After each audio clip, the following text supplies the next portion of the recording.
As far back as I can remember, I always wanted to be a gangster.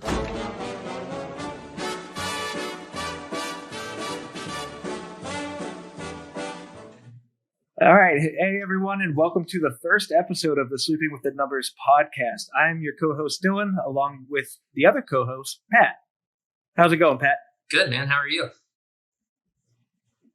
I'm great. I'm ready to record. We got our fantasy drafts tonight. I'm really excited for that. I've been waiting for fantasy literally since it ended last year. Yes. I'm just bored without it. Yeah, I'm pretty sure I was trying to make trades the minute the season ended, so... And that's what's so nice about having a keeper league is we're able to do that, because I think we made a trade maybe a month or two after the season ended. Right. And, it just keeps us involved. Yeah, for sure. Awesome. So today, Pat, we're talking full team bets for the season. We're going to walk through each division, kind of talk about the teams over under, what bets we're confident in taking, and maybe some of the teams where we disagree on how we think their season's going to go. Yeah, I think that, we have a great discussion lined up. And, just to kick it off, we have two questions of the day. Just so people understand how this show is going to work, we're going to try to do these questions of the day as much as possible because we want to use it to provoke discussion and, sort of kick the episode off in terms of things that we know we're wondering about. So we're assuming that the fans and the listeners are also wondering about as well. Yeah, absolutely. So to kick it off, our first question of the day for our very first episode is, so let's pick one team. Each of us is going to pick one team that did not make the playoffs last season, but we think will make it this season. And Pat, you can kick it off. Yeah. So I did some digging. And one team that I really think has a chance to make the playoffs that didn't is the Cardinals. I think people want to write them off really quick because of Cliff Kingsbury being on the hot seat, but I'd like to see some improvement from Kyler. I think adding J.J. Watt and James Conner, A.J. Green are really good additions from the offseason. Why are we assuming that the Cardinals are the worst team in the West? I think of all the teams in the NFC West, in terms of veteran presence, they brought in several really good guys. A lot of these other teams, like the 49ers, they're banking off of people that they drafted in the rookie draft. And to me, that's not always a guarantee. So with the 13th hardest strength of schedule, I really do think the Cardinals have a chance. In terms of, predicting the season, I had them going 12-5. I think that's very likely because I do think the NFC West will be competitive, but the Cardinals won't be out. So I'd like to see them make the playoffs and, hopefully save Cliff Kingsbury's job. Yeah, I definitely like the Cardinals this season. I've been a fan of them kind of ever since they got Kyler, mostly because I picked them up on my keeper league team. But overall, I think they're an exciting team to watch. They're just such a fast-paced offense. It's the kind of team that Cliff wants to have going. And with, like you said, Kyler, they brought in DeAndre Hopkins with a terrible trade with Houston a year or two ago. I don't remember exactly when that was. But either way, they brought in one of, if not the best wide receiver in football to their team. And I do agree. I think they can make playoffs this year. I actually have three teams from the NFC West making playoffs this year, and the Cardinals are one of them. Awesome. So now that we know the Cardinals is my pick, how about yours? Yeah, for me, I think my pick's a little safer just because they probably would have made the playoffs last year if things didn't go so downhill for them. And so my pick is the Dallas Cowboys.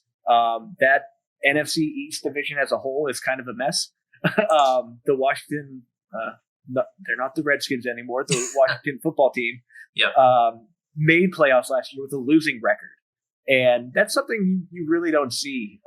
But the only reason that happened is because Dak Prescott went down and they had to go through the gauntlet with their backup quarterbacks. We had Andy Dalton and then Ben DiNucci take over, and it did not turn out very well for them. We saw Zeke even fall off a bit as he was kind of the only constant with that team. So they kind of knew, hey, if Zeke's going to get the ball, he could kind of get shut down immediately. And then I think he even just kind of lost confidence in himself and in the offense as a whole, which allowed Tony Pollard to kind of take a step forward and look like the better back last year. But I completely think that's going to turn around this season, and they're going to have a pretty clear shot at playoffs given that the health of the team stays. Yeah, living in Dallas, I think there's definitely a big hype around the team this year. I think everyone's assuming because Dak and Zeke, should be back to their normal selves, along with the additions of the O-line in terms of, people coming back off of injury like Zach Martin. I really do think that, the Cowboys have a solid chance as long as they can stay healthy. Just for reference, the Cowboys right now are minus 138 to make the playoffs. So I do think that a lot of people agree with you that there is a good shot that the Cowboys could make it. Going back to the Cardinals, they're at plus 165. So, and this is according to BetMGM. So if you're willing to make a bet, I think either of those are both reasonable odds. Yeah, I agree. Like I said, I think my bet's probably a little safer, but with safe, you don't get the big bucks. So right. I kind of like that Cardinals pick, and I would honestly probably take that over mine just because of the payout. But either way, I think both picks are fantastic. Awesome. Yeah, so, we talked about teams that we think will make the playoffs. Now let's talk about a team that was in the playoffs last year but won't return. And for me, I think that's just going to be Chicago. They have the third hardest strength of schedule, which we all know that the rankings up front don't accurately reflect what the season's going to look like because teams do change. However, it should be pretty close. So we do know that the Bears have a super hard schedule compared to the rest of the league. They're going to trot Andy Dalton out there in the beginning. And this is on, a defense that's declining in terms of skill. And we're assuming that, one day Justin Fields will come in and save the day, but that's always a big ask for a rookie. I think a lot of people thought the same about Josh Allen, and it took him over a year to get himself together. So I think assuming Fields is going to come in and take the Bears to the playoffs is really, really a tall ask. And we're also assuming that, David Montgomery is going to really be the leader in the backfield. But who knows to say that that's actually going to happen. So I know a lot of guys are really high on Darnell Mooney. And, of course, Allen Robinson's a super, consistent player. So I think the Bears should be confident. But I look at the NFC North, especially with Rodgers back, and I don't see them making it past, their division. And to be honest, I think the Bears have a really good shot of, winning less than, 500 of their games. I have them going 4-13. Yeah, sadly that is the case. But even at 4-13, they will still beat one team in that division. The Lions look pretty awful, and I do expect that to kind of be the order of the finish. Green Bay at the top, Vikings most likely, then Bears, Lions. But yeah, with them being able to draft Justin Fields, I feel like they didn't expect that. I think they thought maybe a team ahead of them, maybe a Broncos or someone was going to take him. And when Justin fell to them, they're like, well, we got to draft him. And so they did, but they already made commitments to Andy Dalton. So he's going to stay the starter for however long he can hold that position, which I think Justin will get in there sooner than later. But for now, they apparently just want to lose games by throwing Andy Dalton into the fire. And they start off with a tough opponent with the LA Rams. So I think it'll be very difficult for them to win games early in the season. And even when they make that switch to Justin Fields, like you said, it's tough for a rookie. People assume way too much about first-round rookie quarterbacks and the impact they can have. But it does. It takes some time to get adjusted. Yeah, and going back through BetMGM's odds, we're looking at the Bears' odds to make the playoffs, and they're at plus 225. So I really do think that most people agree with us and that the Bears are probably not going to get back. Yeah, it's going to be a tough ask for them. And I think it's going to be a tough ask for the team that I think will not make the playoffs. I think it might be a little bit more of a risky pick, maybe more of a hot take. But my team to not make the playoffs is the Saints. I not a big believer in the team at the moment. They lost their Hall of Fame quarterback in Drew Brees. They're going into the season saying they're going to start Jameis Winston, but I don't think given the starter role in New Orleans really means anything because they're going to swap on and off depending on how the game's going. Taysom is the gadget guy, but they also gave the gadget guy a big bag of money. And it's tough for a team to pay someone so much money and not play them. So I think that's going to be a mess to begin with. I would probably like to see Jameis, a more routine quarterbacks stay under center. I think it's better for fantasy, definitely. But as a team as a whole, I think Jameis would be the better pick. He fixes eyeballs, and apparently, that was enough to give him the nod as a starter. But other than the quarterback situation, wide receivers, who's their starting wide receiver now, Pat, without Michael Thomas?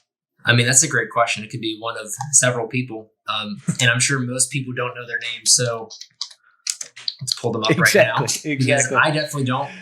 Let's pull them up. Yeah, and that's Baker. The point I'm trying to make. Michael Thomas is I didn't even know he was one of them. Yeah, Lil Jordan Humphrey. I mean, some of these guys, Traquan Smith, they're not a lot of guys who have any type of reputation. I know a lot of people were really high on Adam Trautman, but he's a tight end, and he actually just got hurt. So it's to be told whether or not those guys will actually, carry the load that Emmanuel Sanders is leaving. And so it's it's kind of a trick question because their number one receiver in New Orleans is going to be Alvin Kamara. Mm-hmm. I expect him to catch a lot of balls, and he would be fantastic for any type of PPR fantasy league. So that's my pick. Do you have the odds on them, Pat, to not make the playoffs? So going on BetMGM, their odds to not make the playoffs are plus 110. So I think it's a fairly okay. Yeah. Say both of these, I would definitely happily take these bets, especially at the plus odds for the Saints. For sure. So moving on, we're going to go through some team wins, over-unders, as well as our divisional winners. We're not going to cover every team, but we're going to talk about the ones that we would either definitely take or that we feel need some further discussion. So let's start with the AFC North. Our hometown team, the Pittsburgh Steelers, are at 8.5, which is kind of surprising. I think a lot of people are assuming that Ben's going to kind of fall apart. They lost a lot of their O-line, including Big Al. But you're adding Najee Harris. And quite frankly, I think that Ben's making it sound like his arm wasn't fully healed last year. So I'd like to see and give him a chance before I write them off. But I definitely think that the Steelers are going to go over 8.5. Yeah, I'm 100% on that. And this is not, I'm a fanboy for the Steelers. But you and I have been watching the Steelers long enough that we're able to give them crap whenever they deserve it. And I don't think now is really the time for that. I think they're a strong team. They're definitely trying to build up the weapons on both sides of the ball to give Ben, that last shot, that last hurrah to win the Super Bowl. And I don't know if they'll make a deep playoff run, but I do expect them to hit the over on their win totals. I have them going 11-6 at the moment, and that's actually third in the AFC North. Yeah, I have them in the exact same spot. And if you're willing to take the Steelers with an over right now, the bets are actually plus 105. So I don't think that's, if anything, that's free money in my opinion. So I would take that if I was anybody, but that's up to you. Yeah, we'll lock that in. We'll put that on our website. You can track our bets on our website. We'll have a spreadsheet up there for you to follow along with our bets. And when they hit, you'll know, and hopefully you're tailing along and we make some money. Yeah. That's why we're here. We're trying to not only help, discuss this for fun, but, we do feel pretty confident in, our betting abilities. So we would like to at least help other people make some money as well. So moving out of the AFC North, let's head to the AFC South. The Colts right now are at 9 wins. Last year they won 11-5. You're adding Carson Wentz, but there's a lot of questions right now with T.Y. and his neck injury, so we're not sure how that's going to work there. But they have an elite running back, supposedly, in Jonathan Taylor, and I really think that Carson Wentz could allow for the Colts to be a much better team than they were last year. So I'm going to take the over on this one. Yeah, this is one I'm not going to touch.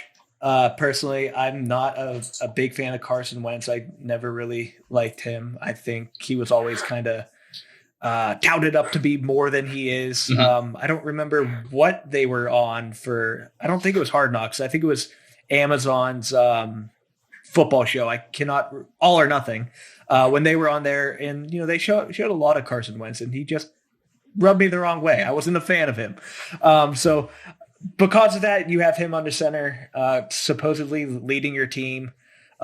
fantastic defense, no doubt, but this is one I'm not going to touch. I have them projected for exactly 9 wins, so I'm not trying to push any of my bets. I'm trying to win, so I'm not going to touch it. Yeah, and I agree with you. When I say I would take the over, that's what I would pick. But I don't think I would do that either. I think that the AFC South might be a little bit unpredictable because we never know what's going to happen with the Jaguars or the Texans for that matter, with Deshaun Watson possibly coming back. Who knows at this point? But right now it's an even split, both over and under 9 wins for the Colts are at -110. So it doesn't seem like anybody really knows at this point. Another team that's getting projected 9 wins are the Titans, which is a little surprising to me. Obviously, they kind of rallied at the end of the season last year. They brought in Bud Dupree, brought in Julio Jones. I would honestly, like to give the Titans more than 9 wins. I think it's very possible. I think that they should win this division. Yeah, they'll definitely win this division. Last year they went 11-5, and a thing to remember about these over-unders this year, we have an extra game. So there's only more of a chance to get another win in there. Mm-hmm. And I really believe in the Titans. They went on a run last year, and I think they only improved this year. They added Bud Dupree, they added Julio Jones. So on both sides of the ball, I think they are an overall improved team. Adding that weapon of Julio Jones kind of takes some of that weight off of Derrick Henry's shoulders, even though he can definitely handle it. They're going to have the defense they're playing against guessing on what they're going to do, and that's going to lead to more wins. Yep. I absolutely have them winning the division, and I have them way over 9 wins with 14. I have them going 14-3 in the season. Awesome. So our last team from the AFC South we want to talk about are the Jaguars. They're listed at 6.5 wins. Obviously they took Trevor Lawrence, Travis Etienne's out for the year. Honestly, I'm not sure. This really depends on Trevor Lawrence, but if I'm a betting man, I'm going to take the under, just assuming that, like we've talked about, rookie quarterbacks get this huge weight on their shoulders, and I don't always expect them to carry that. Mm-hmm. So I would take the under. Curious to hear your thoughts, though. This is probably the one I'm most confident in taking the under. Mm-hmm. They went 1-15 last year. Who knows, was that on purpose or what? But either way, the Jets screwed themselves out of Trevor Lawrence, and they end up with Zach Wilson. Well, to be determined if that was, a mistake or not. But like you said, Trevor Lawrence is coming in supposedly the best quarterback prospect since Andrew Luck, and that is a lot of pressure for a kid coming in. And just way too much is expected of him. I don't think adding him, Marvin Jones, they did have Travis Etienne, but like you said, he's gone for the season.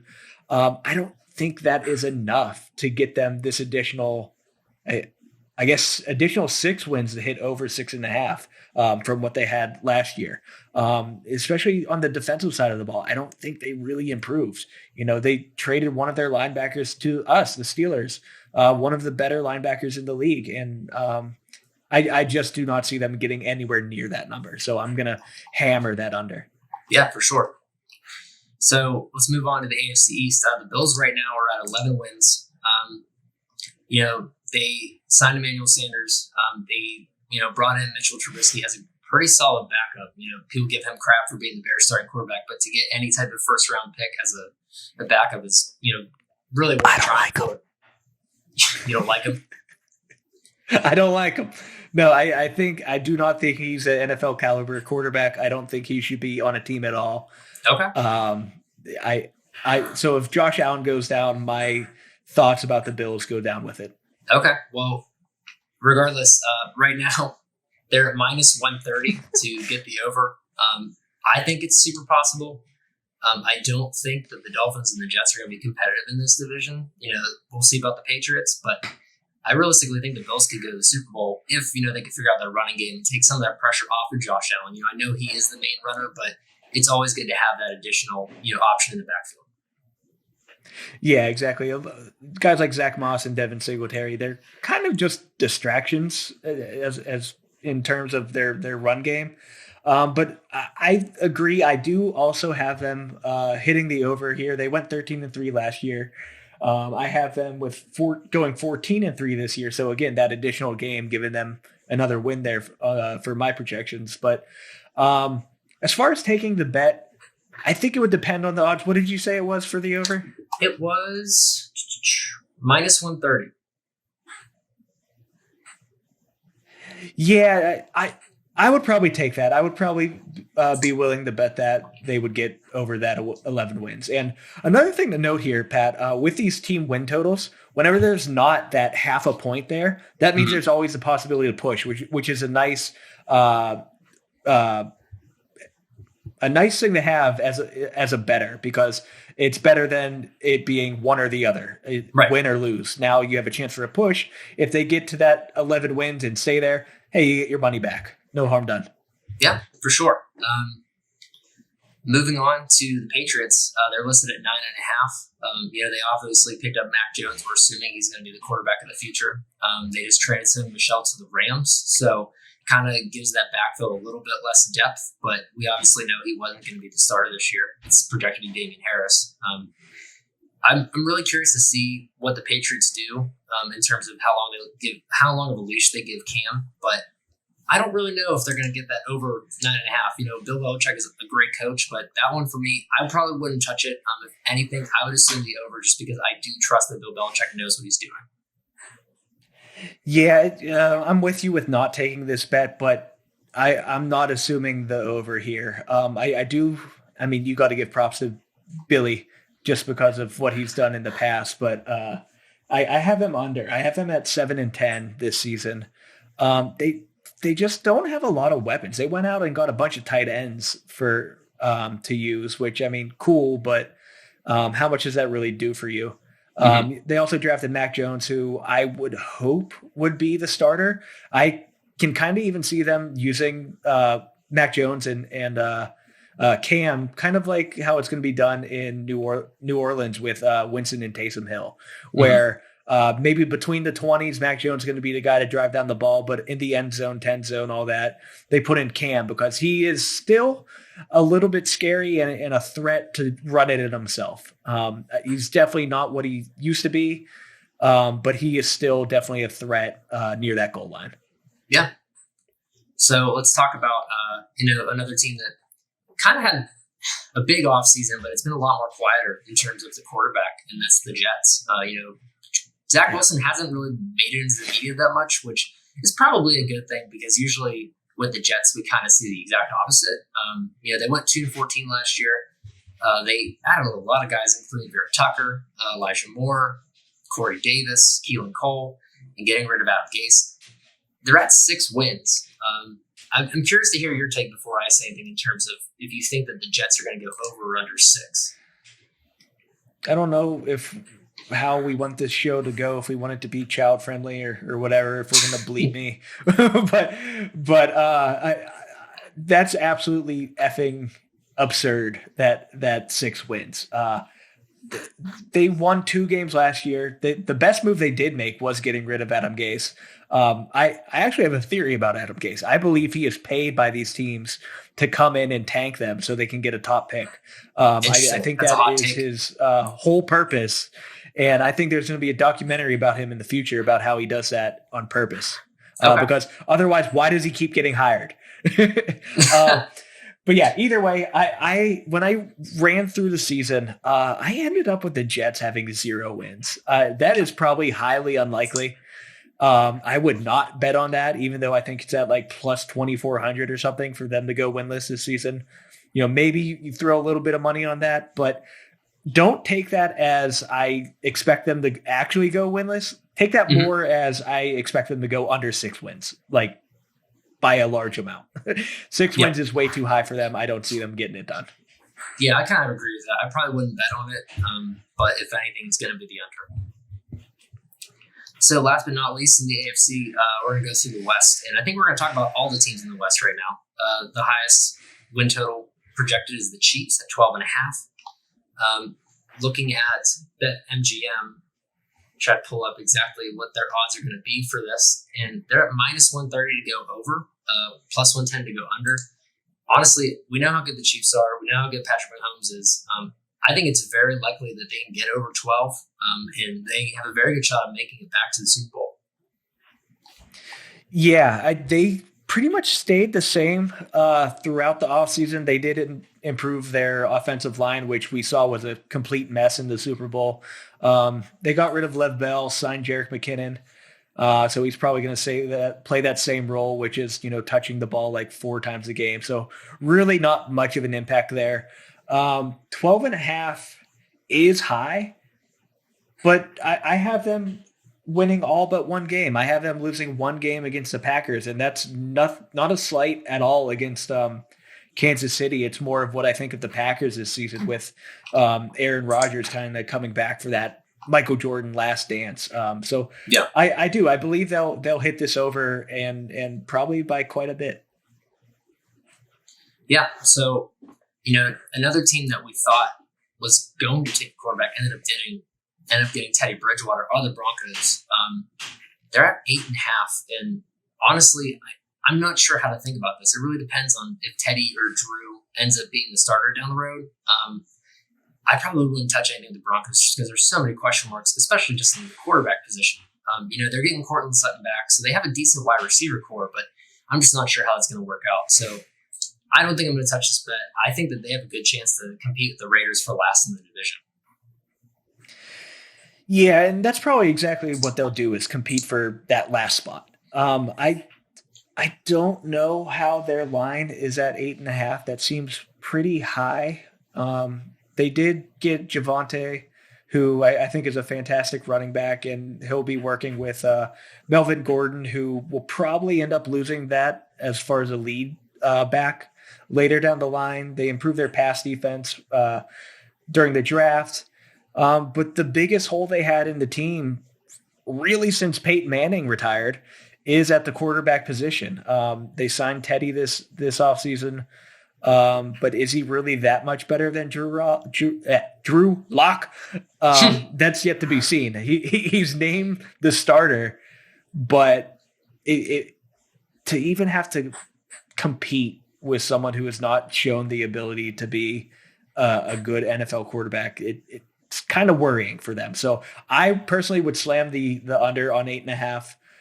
That's way too high for me. I have them last in the division with 3 wins. So that's kind of what I think of them.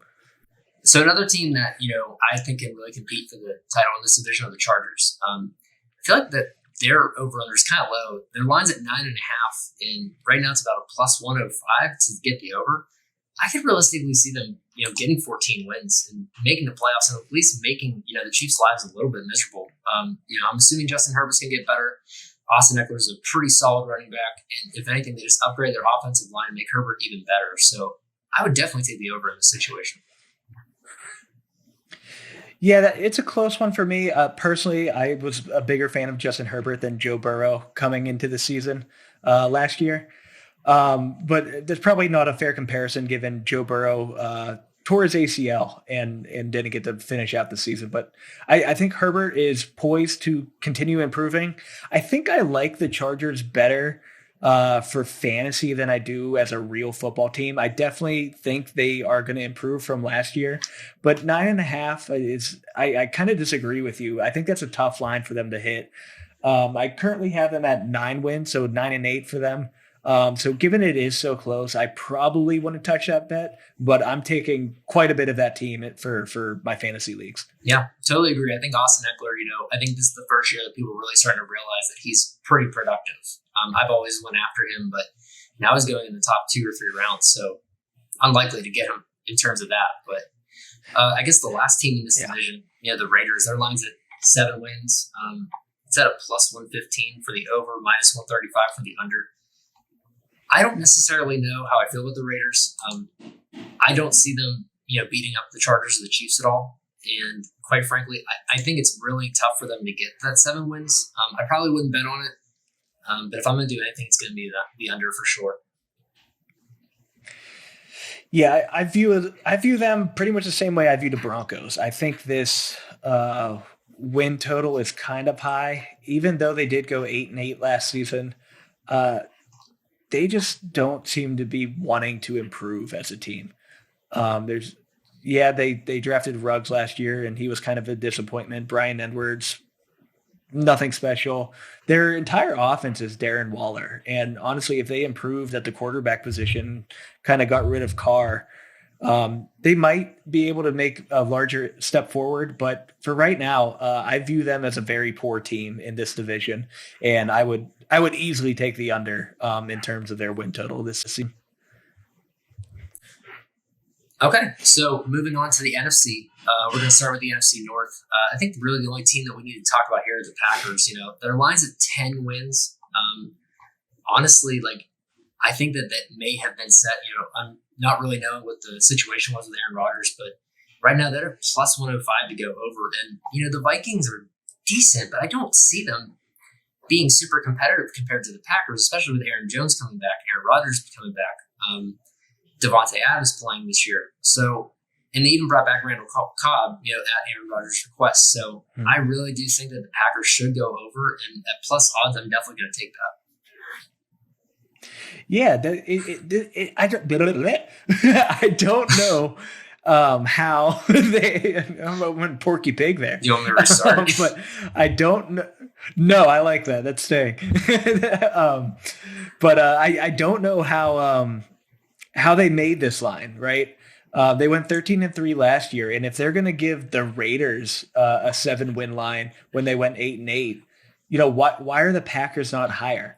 And it isn't because they didn't know Rodgers was or wasn't coming back, because when I initially wrote down this win total, it was actually unavailable. They did not have a win total for the Packers because they had no idea who the quarterback was going to be. That has since changed. We know Rodgers is coming back, and this is the line they have. And that is very shocking to me. That it is so low. So yes, I would easily take this over. I expect big things from them. They're going to easily take this division, I believe. I have them going 15-2. So yeah, I will take that over. Yeah, I definitely see them winning the North. Moving on to the South, the one we want to talk about here are the Saints, 9 wins. Currently, they're at plus 120 to go over, minus 140 to go under. It's losing Drew Brees. Michael Thomas is in the beginning of the season. I don't see it happening. We can talk about Jameis Winston all we want and Taysom Hill.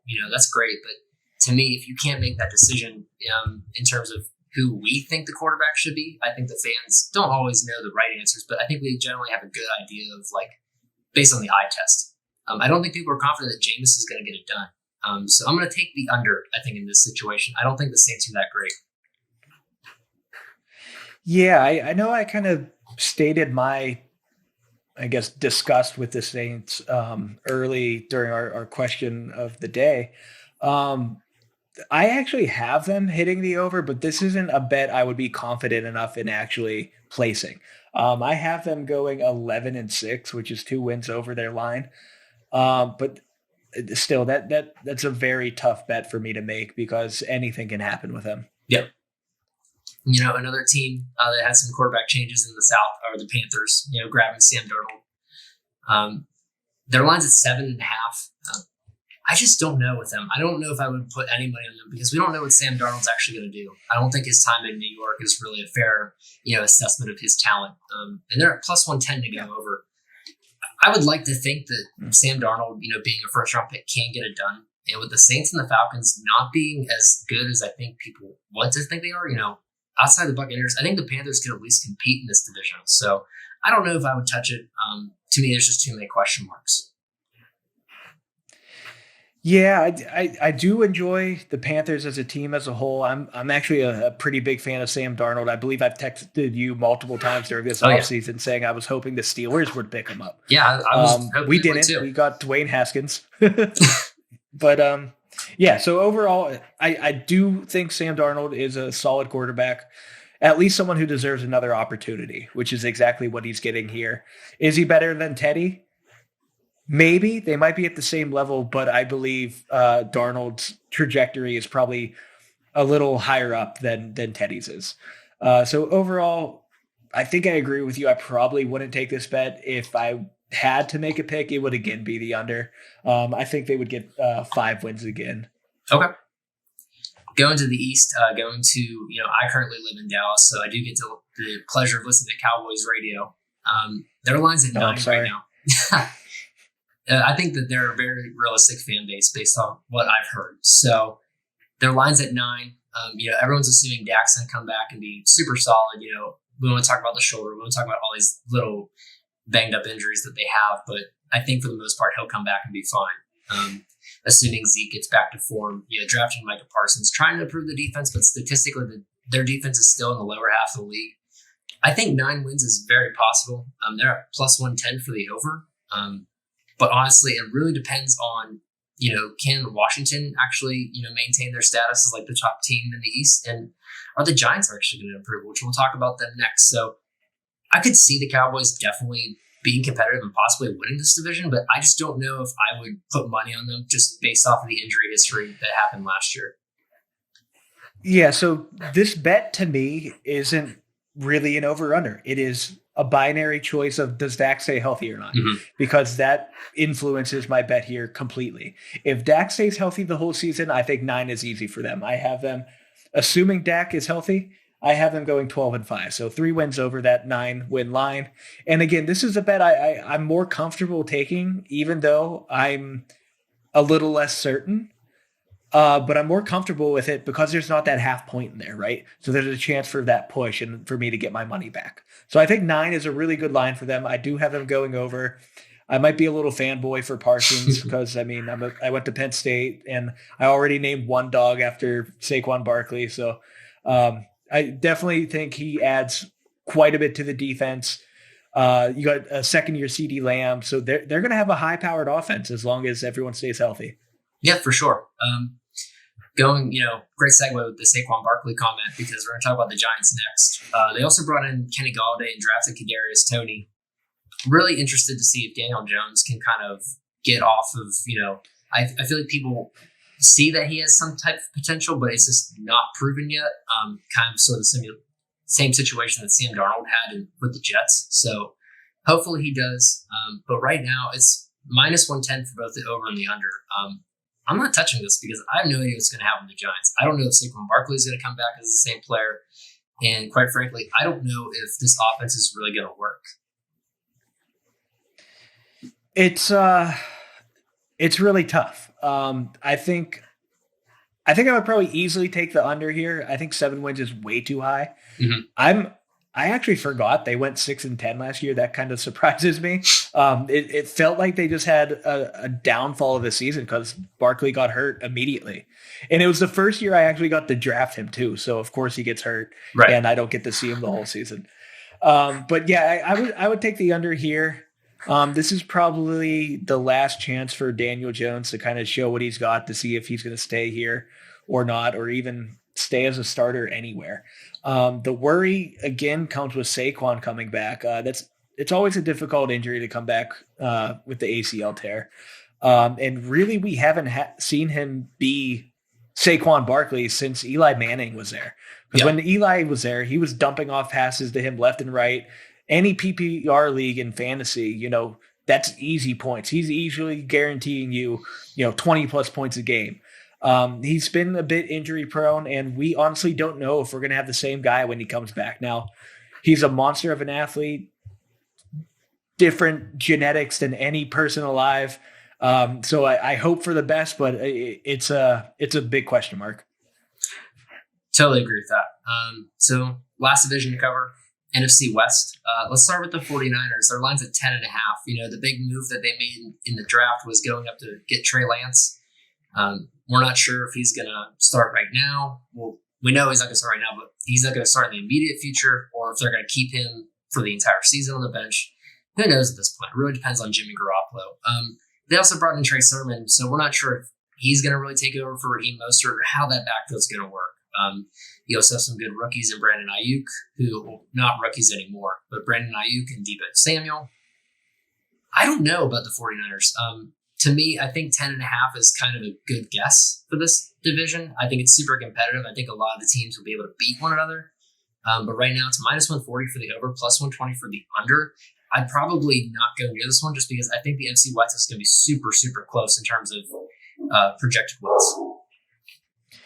Yeah, this is probably the most competitive division in the NFC. It's similar to the AFC North for, well, the North and the AFC, where it's going to be competitive. We really don't know who the top four. You don't know how this is going to go for all of these teams. They're all definitely competitive. I do, in my projections, have them going over that 10.5 line, but it's only with 11 wins. And I think that is far too close for my comfort. And I would not be taking this bet. And like you said, we really don't know who's the quarterback going forward. I think they're saying they're going to start Jimmy G to begin with. And, they're not going to change him if he's winning. And Pat, their first 2 games are against the Detroit Lions. That's a win. And the Philadelphia Eagles should be another win. So I don't see them swapping out Jimmy if he's winning these games. Now, if he goes out and busts, yeah, you're going to see a lot of people chanting for Trey Lance to come in very soon. And that might come week 3 or 4 because they play the Green Bay Packers week 3. And that might be where we see the real Jimmy G. Yeah. Going to our last team in the division that we want to talk about, the Cardinals, their line's at 8.5. You kind of heard me talk about earlier about, how I think the Cardinals are better than what a lot of people are giving them credit for. Right now it's minus 140 for them to get the over. So I think a lot of people agree with me.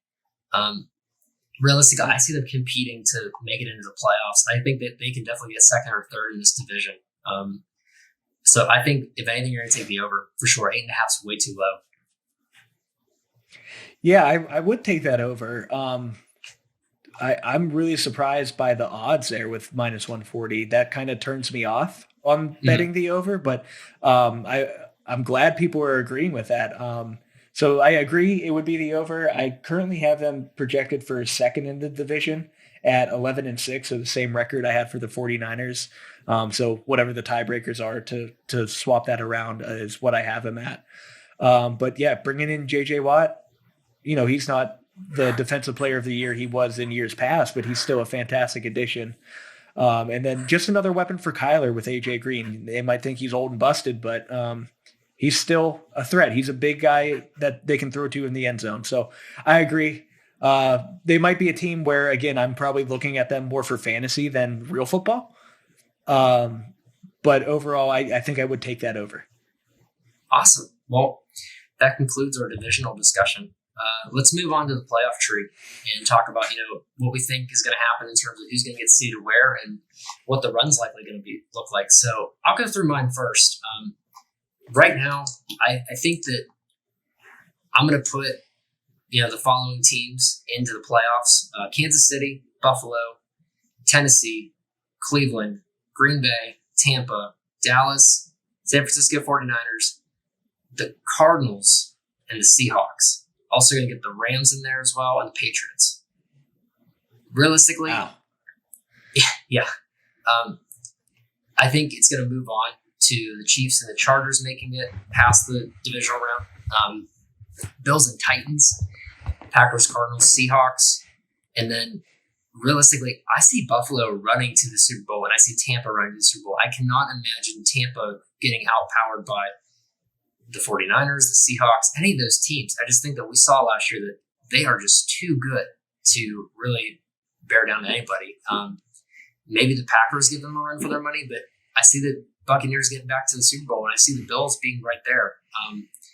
And just for me, just because, I do have a big man crush on Josh Allen, I think the Bills can pull it off as long as, like I said, they can get their running game together. Interesting. Yeah. As you were going through your picks to make the playoffs, I'm like, okay, all right, we're all the same. These are pretty much the same. And then towards the end there, that's where we differed. And it kind of disappoints me, Pat, that you have a little lack of faith in our home team. Yeah. So I'll run through mine real quick. So starting with the AFC, I have the Chiefs as seed number 1, the Bills seed number 2, Titans, Browns, Ravens, and then I do have the Steelers squeaking in there at the last seed for the AFC. So the matchups are going to be the Steelers and the Titans, Colts and the Bills, Ravens and the Browns. I have the Steelers winning that game to go on and play the Chiefs. I have the Bills beating the Colts and the Browns beating the Ravens. So it's going to be Bills, Browns, Chiefs, Steelers. Sadly, this is where my faith ends with the Steelers. I think KC probably blows them out of the water, sadly, and Ben is not going to get that final Super Bowl. So Kansas City is going to move on. Bills will beat the Browns and play Kansas City in the conference championship, where I agree. I think the Bills make it through the Super Bowl. I really like them as a team as a whole. They're coming together really nicely, especially on the offensive side of the ball. And they had a good run last year, and I think with that new playoff experience, they're going to take that the whole way to the Super Bowl. Now for the NFC, I have it a little bit different than you do.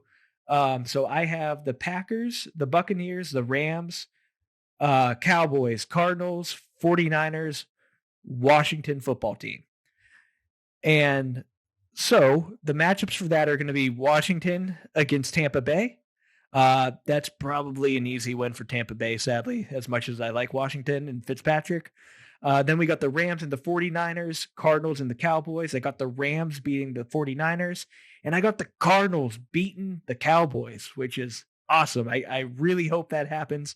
That'd be a fun game to watch. So next for the divisional matchups, we got the Bucks and the Rams. I have the Bucks winning that. And then I have the Cardinals and the Packers. Packers taking over the Cardinals. So for the NFC Championship, we got the Buccaneers Packers. I think Aaron Rodgers gets his revenge, does that last dance with Devontae Adams, and they move on to the Super Bowl where they will win. I think this is it for Aaron Rodgers in Green Bay. I think he wants to go out with a bang, and I think they're poised to do it. They have the offensive firepower. Their defense is okay, not fantastic, but I think Aaron is just so angry, and he's going to use that anger to win another Super Bowl and leave Green Bay in the dust. Awesome. But yeah, I can totally see the Packers making it to the Super Bowl winning. So I'm not disagreeing with you at all. And, just to kind of defend myself, I did have the Steelers going 11-6. It's just we know from previous experience that the Steelers can always take it down to the wire in terms of making that wild card seed, and it doesn't always work out for them. So just trying to be a little bit realistic. That's very true. My heart too. But, other than that, man, that concludes all the stuff that we want to talk about in terms of, the divisions and going through the playoff trees. So I hope that everybody enjoyed listening to this. If you want to find out some more about us, you can find us at sleepingwiththenumbers.com. We also do Twitter and Instagram. Our Twitter handle is SWTN_podcast. And if you search Sleeping with the Numbers on Instagram, you should easily find us. And be sure to subscribe to us on YouTube at Sleeping with the Numbers Podcast. Hit the subscribe button, ring the little bell so you get notified whenever we actually post a video. We also have an article on our machine learning model that is out now on Medium that you can check out. And that model is going to be used throughout the season. We're going to go through its picks every week, whether we would take them or not, kind of similar to how we did with these over-unders. And hopefully it's accurate and wins us all money. Yeah, well, I'm really excited for this season. I know that you are too, Dylan. So hopefully you guys stick with us. And like Dylan said, hopefully we can help you put a little money in your pockets. So hope everyone has a good day. For sure. We'll see everyone. Bye-bye.